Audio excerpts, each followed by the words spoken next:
So what's your podcast about? Okay, this is making me feel really uncomfortable. Not like it. Is my mic on? Okay. Well then, let's go. But I had to die to get there. Some people get to do it without that. Thank God. Yeah. No, that's great, though. Oh, my goodness. That so idea beautiful. of presence, just being there. Yeah, and seeing it all. Yeah. It's king. I love it. That's freedom. Like you said, the Yeah. fire reminded me like why we like fire, and we're staring at the fire. It's like we're in the moment. We get to look at that. Same as the box breathing. Yeah. Just Yeah. Is this simplify like it. the presence episode? Presence. That's what we're talking about today. Yeah, just being in the present. moment. I think when you were sharing about your freedom and like the opposite of like, oh, if I drink, it'll release my inhibitions. Like that song. Release your inhibitions. My brain is just ping-ponging. But yes, And- no. Yeah. I was thinking like, but you said you feel more free without the alcohol, and it's kind of Isn't like, it yeah. wild? So I the don't- alcohol numbs the fear, but it also numbs who I really am as really well. does. So like my true self is also being numbed. Right. Remember yeah. that, like that's also being squashed I down. agree. So like now I'm the loudest one at karaoke. I am the one that's like, you know, like I really, I will be at a supermarket and just start dancing. I don't Right. care. It's so much, right, because, there's nothing to hide. Let them think what they want. Yeah. No, I just feel it free. But, right, feeling free. yeah. Like the freedom. The thought's not even that, yeah. And like for me, like that freedom, it continues to go. Like my friend Chris, who always comes on the podcast, like I remember once she was speaking and she was sharing how like every time she gets a year sober, more years, she goes, it's like I'm knocking down more walls and my life is just big. She says there's still walls. And my friend is my age. She's been sober for 24, 25 years. Amazing, yeah. And she's talking about she's still knocking over walls. Right, Like yeah. the more, like I'm getting more sober. The more time I get without Right, drinking, right. I start to realize, and then I start to like realize, like, what's the point? Should I say something? Should I not? And I think that was one of your topics that you wanted to bring up. That feels like a good segue. Let's just go right there. Right? What was the topic exactly? So, when you know you did a good thing and it feels bad. Yeah. I had this experience. I know good and bad, first off, those are subjective words. But I had this experience yesterday, you know. I was hosting an event yesterday and facilitating the event, and this person came, and they came like 40 minutes late, interrupted the flow, then kind of made it about them. And you know, I co-facilitate with my friend Shane, and Shane was really like pulled me aside afterwards, and he's like, I'm very upset about this situation. Like, we need to do something about it. And you know, because I'm the same gender as the person that showed up, I'm like, I'll handle it. You know, Yeah. so I was honest with Shane that I felt a little bit like put on the spot, but it needed to be done. Like this conversation needed to be had, because just like we talk about in 12-step program, the group is the most important, not any individual. And this person was kind of like messing up the vibe by showing up late and stuff. So, so I said that to this person. You know, I was nice about it. I was like, "We need you here. We need you here on time, because when you show up late, it messes up the vibe." And I could tell that this person was upset, but also I don't really have a relationship with this person. I'm going to sit down with her and talk to her and be like, "How are you feeling? Let's process this. Like, this is not a friend. This is not you or you. This is not a friend." It wasn't you know? the dynamic that was Yeah, no, already I'm a set. facilitator, Yeah. and this is one of my guests at my Right. facilitation, Yeah. whatever. So apparently this person spoke to Shane and then also spoke to me while I was in my car and was really upset about what I said. You know, and it doesn't matter what she said. The context doesn't matter what she said. The important thing is that it made me feel bad. It made me feel bad because it brought up feeling, again, because we're never not recovering, we're never not sober. Yeah. It brought up feelings of like when the other people's opinions still matter to me. Like, you know, that's really, the other people's opinions still matter to me. I want people to be seen and loved, and I just want to be liked by everybody. And that's me as a 4-year-old woman still admitting to that. Like, of course I want to be liked by everybody. So this is what I do when I get in that moment. First off, I called my mentor and I talked to her about it on the drive home, because it was really like upsetting to me, you know, and we talked about it. And, you know, that helped. And then literally, because Shane's the best, Shane was calling me while I was talking to my mentor. So I picked up the phone with Shane and talked to them. And they ducked me through it. They ducked me through it right there. Thank you, Timer. You know, so I know it was the right thing to do, because this probably would have continued to happen each time we gathered and would have continued to affect the group. and but it just feels bad because I can't control how other people perceive me, and because of that, I need to just be my true self. I need to be my authentic self. And my authentic self said what needed to be said, was not said unkindly. Shane and our friend Kim was like, no, you didn't say anything like aghast, but she was very aghast by what I said. Because I feel like people benefit when you don't have boundaries, and people benefit when you don't step up. And because this group that me and Shane are forming is so important to me, I had to step up, even though I was like, whoa, the whole time I didn't want to do it. So that is my example of recently of like doing something good that feels bad.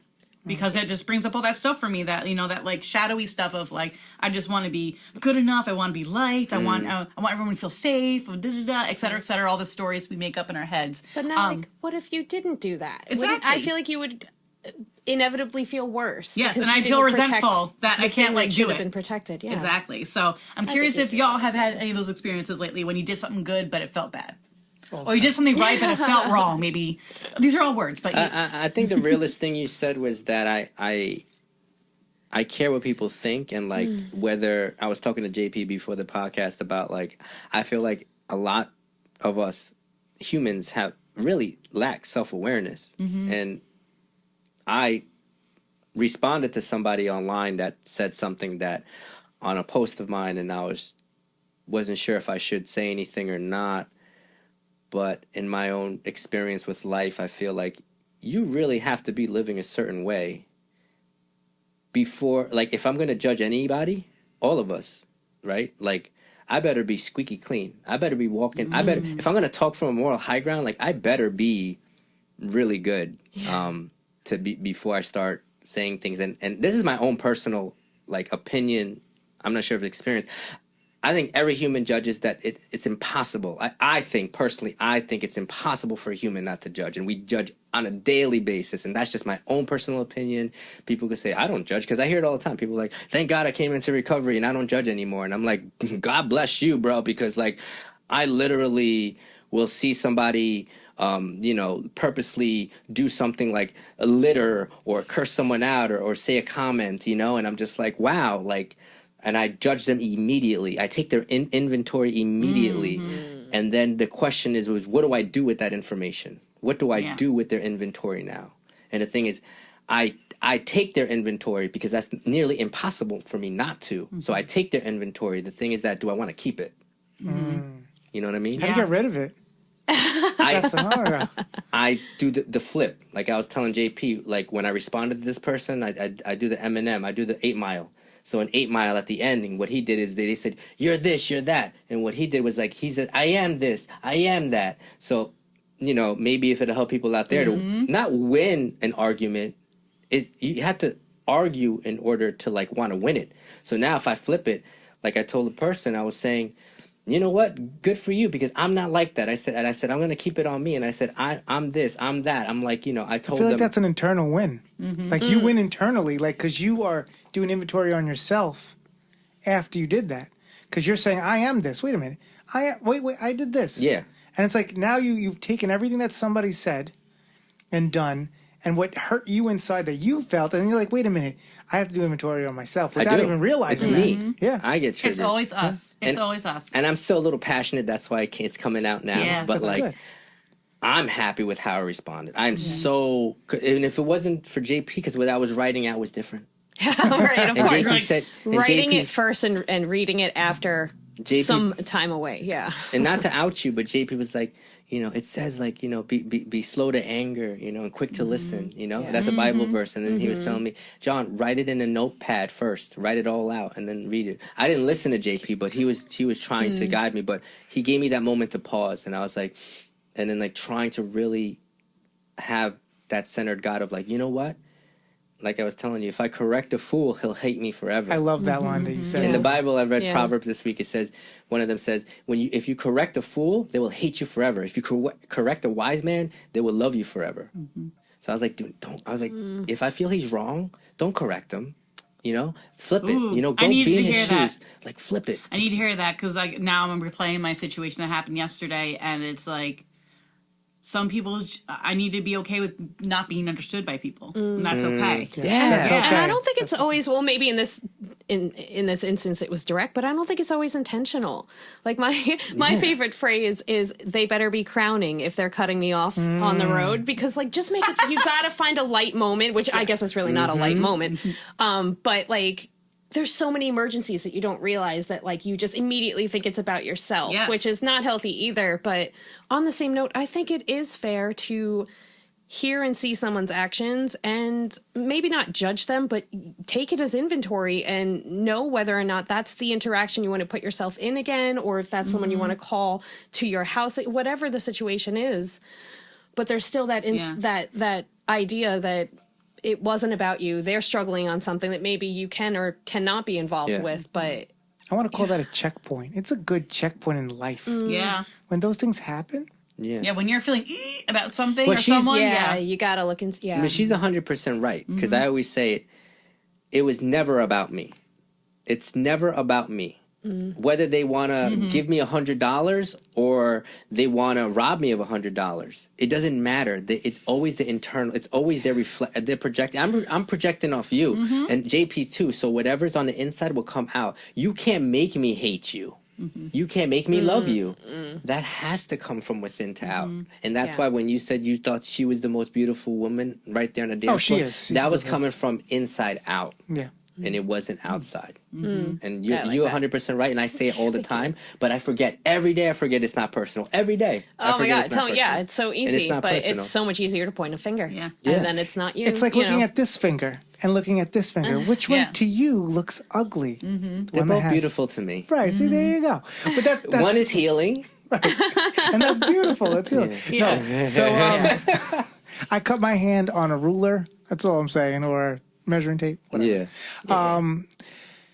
I do agree in every aspect on what we're talking about. I want to just say thank you to all of you guys. Like every time I'm on this show, it helps me grow. And I love it. I gotta say, being in the now is the hardest thing people don't get.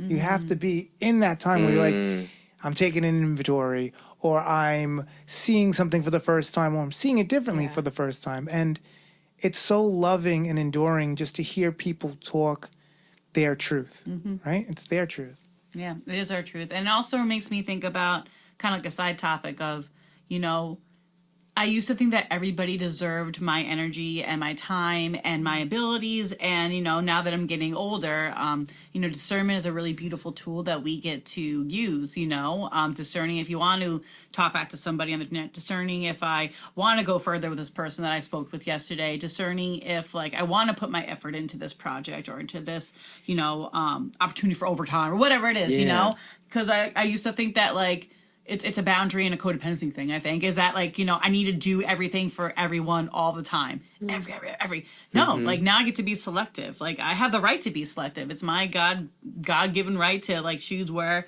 I put my energy and choose where to put my time. So I've been doing a lot of, you know, coming on the podcast with my buddy here and my friends and stuff, because that does fill me up and does bring me joy. And I've been spending, you know, less time necessarily like hanging out with people. I've just been doing a lot of my own stuff right now, and that's okay. I'm looking forward to seeing a marriage on the podcast. Oh my God, if I want to get married, I will marry you on this podcast, okay? After next week, I'll be ready for you. Yeah. It won't Wouldn't be it be me, but I'll cool? be a witness. Yeah. No, for sure. That's so awesome. That's awesome. I No, love I that. was just thinking so many thoughts, and then now they all flew out. When you were talking, I was just thinking about all these things, and now like they're all out the window. Also, I love your shirt sweater today. No thanks. No, thank you. You don't have to explain yourself. No thanks. Yeah. Good. No, thanks. Like I said, I think it's the freedom to be able to, like I said, now if I want to help people, I generally want to help people. You know What changed to make that happen? what? Like, what made you want to just do it? Do what? Just help people. Help people? First I had to do it, and then I did it. I did that enough until I wanted to do it.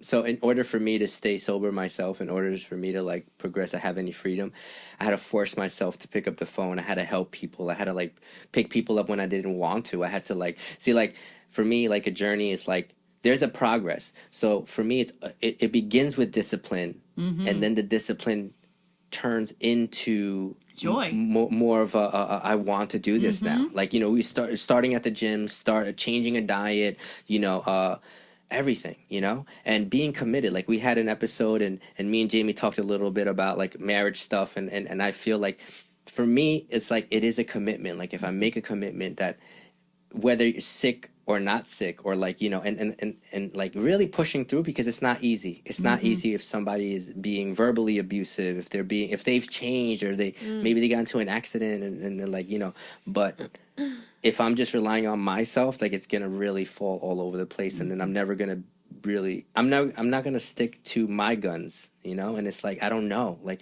since I don't know, I really don't know anything. Like, that's what the whole journey's about, that we don't know anything. Like, you know, or at least I don't really know anything, so I should probably put it on broader shoulders, that like I don't need to like rely on much. Less thinking for me, it's a lot more easy. But for me it's God. So what happens is God is changing my heart.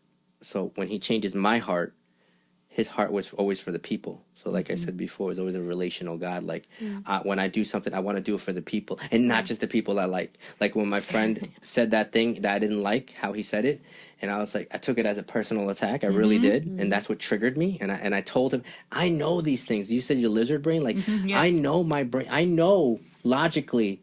You know. Tell the people, what is lizard brain? Well, let's go into my life coaching stuff now. So, without getting too much into detail, like everything, before it gets to your thinking brain, everything goes through your hippocampus, or whatever, the amygdala down here. Every sense, every smell, every vision, everything goes through that first. So sometimes you can't get to your logic brain, and you just start to react. Like, that's where your fight, flight, freeze, or fawn response lives. So, like, yesterday, like, when I was supposed to talk to this person, I felt my heart start to go a little bit, and I'm like, oh, like, there's no threat here. No one's going to kill me and bring me back, hopefully. You know, but Thank you, Stony Brook. yeah, thank you, Stoner Brook. Shout out. But yeah, so everything goes through that first. So sometimes when you are like, you know, I'm just conjecturing here, but when John read what he read yesterday, like, his logical brain probably would have been like, oh, it's not a big of a deal, like, whatever. But his hippocampus, his amygdala was like, F this guy, this is a threat, like, I'm not safe right now, like, blah, blah, blah. And that happens. So, like, when you're in, the next time you're in a situation where you're like, your responses doesn't make sense with the stimuli, like, think about it. It's probably because something may have happened that you remember or don't remember in your life that, like, is triggering that response. I hate that word, trigger, but that's making that response go off. So that's kind of the actual truth about the slow to It's the speak, stimuli. quick to listen. It's not really listening to the person, but actually listening to the fact that you're going through that. Are you ready for another song lyric? Yes. Easier to run. Oh, This is too complicated. This is too much emotion. Bye. You know. I thought you were gonna say easier said than done, because like, when I'm emotional, like, it's easier to, like, my brain knows don't do that, but my body's like, no, dude, you have to do it. And it's like that battle between. that's the fight, right? That's the fight. Sometimes It's for us, we almost call it instinct. spirit and flesh. Others call it, like, you know, whatever it is. That's interesting. We all say different. We all say, like, we all have like different names for like the same thing. Yeah. You know. My brain and my body are not the same. They're trying to work together. Yeah. But that's what it is, right? You got like all these different things going on in yourself. You got, some people say the spirit, some people say, there is no spirit. So I let those people be, you know, whatever they are. Some people say that it's the body versus the mind. And they say, and all these chemicals and all these things that put us together, we just got to be thankful we have them, because some people lose them. So whatever you got, enjoy what you got. Yeah, that's like true. my finger. Your poor little finger. I think that's where recovery, and even this podcast, or just us having this conversation, helped me today realize, like, be able to practice when I say, is it okay, like we said, walk into your car, like, is it okay that everyone goes on their own journey? Should everyone have a voice? You know, because I was telling him, like, if a person says everyone has a voice, then they're saying that the Nazis have a voice, that the pedophile has a voice, that the murderer has a voice, that you know, all these deep things. So I'm just like, I'm a speech person. I listen to a person's speech, and I'm looking at it as if, like, all right, like, you locked yourself in when I use the word all. I locked myself into all. So I have to be very careful. That's why I say sometimes, most, you know, because all is a very vast thing. I think it's also important to talk about, we talk about this in life coaching as well, that like everybody has different words for the same thing. So when you're getting to know somebody, even in real life, in real life, is in life when like, that curiosity like can really open up a relationship, open up a conversation, just being curious about what people mean. We call it coloring, like really like, don't throw it like football. Like really coloring the experience of like, getting to know who they are inside of their world. Because I can't go inside your head, and I can't go inside your head, and I can't go inside your head. But I can ask you to be the artist to paint me the picture of what's going on in your head and what's going on in your mind about certain situations or about your living, your growing up and all that kind of stuff, which I love. And you could write, like, think about all the creative people. Like, all of us have something creative. You could, if I said I'm hungry for a food that tastes sweet, who's going to be able to build that here? Like, who makes sweet foods? Right. I need someone to give me more elaborate information about mental stability. Who would I talk to? I need someone who could teach me about the depths of my soul without being a certain way. Who would I talk to? And if you wanted me to write it out, all the spiritual feeling in art or whatever the case may entail, who would you talk to? So I think every person has like this big special power that we stop talking about. And that's really the voice that we want to talk about. That voice, everyone has a voice because everybody has a power. And that power, I'm not talking about our higher power. I'm talking about the power that started you now. The now power. That power is like, I'm going to create today. Whatever it is I'm going to create will bring something out. I was reading something the other day, and it was like they were talking about spelling and the word spell. And then it was like, vocals and verbs and adjectives and how things that you speak come to life just by saying them. And I was like, yeah, that's why witches cast spells, because the things that they say will come to life if they cast the spell. So, but spells are just words, and words could be any word. So when we give the right word, it's not even needed to be a spell. It's just a good word. So it's like, if I told you today, you look beautiful in your actions, that's its own physical power. I'm able to give from myself something to you, that energy, and now you're able to be like, I am beautiful today. Not because somebody told me that, because I was recognized just for being here. And those are the points of power that we create. Let's say tomorrow I find something captivating by any one of you and I draw it. And I say, listen, this is what I drew about. That gives a motivation. As long as you have the right perception, that gives a motivation. And the more we talk on love and truth and the building of that, the more we'll gain each other's abilities to be better creators and more powerful in ourselves and that power. And that's really where I want to go. God's given us so many gifts, in my perspective. God's given us so many gifts, not one, but multiple gifts, that we could take those gifts and we could freely give them with the right indentations to build a better place. And that's the true spell, is by saying words, making those words into flesh, and then building with that. And that's key. Mic drop. Mic drop. Oh my goodness. I can't wait to rewatch this episode and re-listen to this episode. Really and also good just makes you think like how simple that kind of mindset can be. Like, I am a big fan of, if I like what somebody's wearing or I like whatever, like what they're doing or whatever, like I'll compliment them, because it takes nothing to put that little bit of that joy of that recognition out in the universe. And number one, makes them feel good, which I love. But number two, they can think about that and kind of be like, wow, like maybe I can just like, if I see something that really moves me, I can give that to that person. It's like the ripple effect. The ripple effect of how your energy and how you are being can affect other people, and it can ultimately affect the world. Like what we're doing right now, it's rippling out to, the rest of this East Side Slip, the rest of Long Island, I do believe in that because I believe energy is real, and that just kind of brought it back home for me. Think about this show. Every day there's always someone new, always something new happening. And it's always in a way that we all want to be a part of. Thank you, John. Yeah, it's all you. It's all you, baby. Finger guns for The starting point was right here on John's I think the couch. starting point is good for the ending point. Yeah, because definitely this might be a two-parter now. I think it might be two-part episode. Okay, well, two-part it. So we are at almost an hour. It doesn't feel like that. Yeah. And you all know, you've been here before. We usually like to close our shows with a little bit of mantra. Oh, wait, what's this? Oh, can we eat a cookie first and then we'll close? Oh, It's yeah, definitely that's a the two-parter. perfect time. Okay. Is anyone vegan by any chance? No. All right. If you need me to be, I will. If you need me, I will as Do you well. need me to Cranberry be? lemon cookies. Cranberry lemon. I have Lemon. dark chocolate cherry cookies. Ooh, dark chocolate. Custom cakes I didn't by eat Kristy. anything today yet. Oh my God! Please Well, eat something. then, yeah. Start there. Beautiful. this is- I love that you got Oh my all the God. ingredients on the back. That's so important. It's gonna be ASMR. I know. Yeah. Do we have milk? This is No, the first. joking. This is the first thing I ate today. I didn't eat yet. Baby, you have to eat. I know. We were gonna eat before, and then I saw this comment, and then I wasn't hungry anymore because I got so the adrenaline took away my That's hunger. No rule more number food. one. When you're upset, are you hungry? Are you dehydrated? Are you angry, little That's retard? always my rule. Everybody in Yeah. Spotify world are like, "What are they doing? We're eating these great cookies, Wow, the custom lemon cakes tastes by amazing. Kristy, Thank you. It's a lemon so good. zest. and we're gonna end this Yeah, show we're gonna out." end this. We're gonna end it. I can't even think right now because this is so good. If anyone has a mantra, He's shoving his face. Let's go. yeah, that's it. So I will start since JP's like going for it.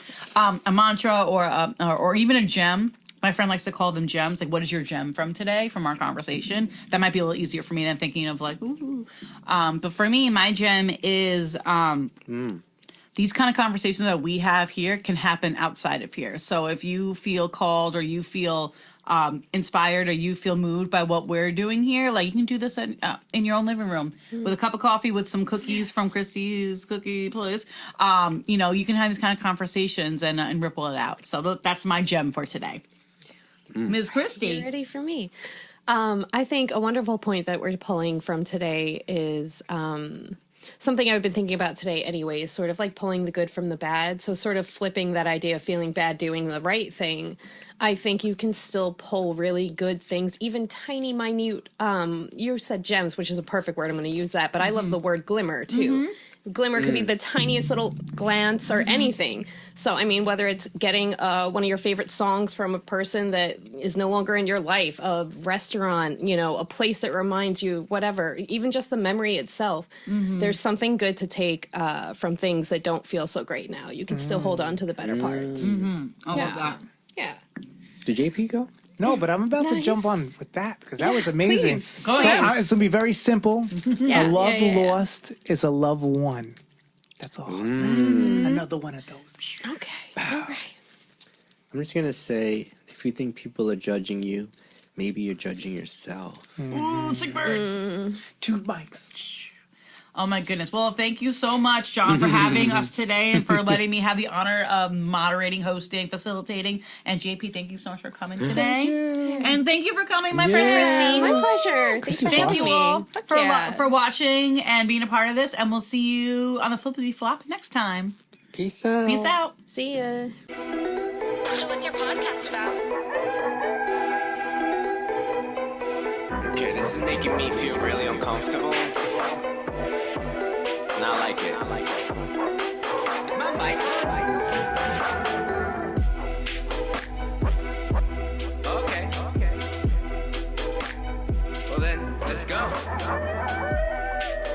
Hey, everyone, look here. Quiet coyote. Quiet coyote.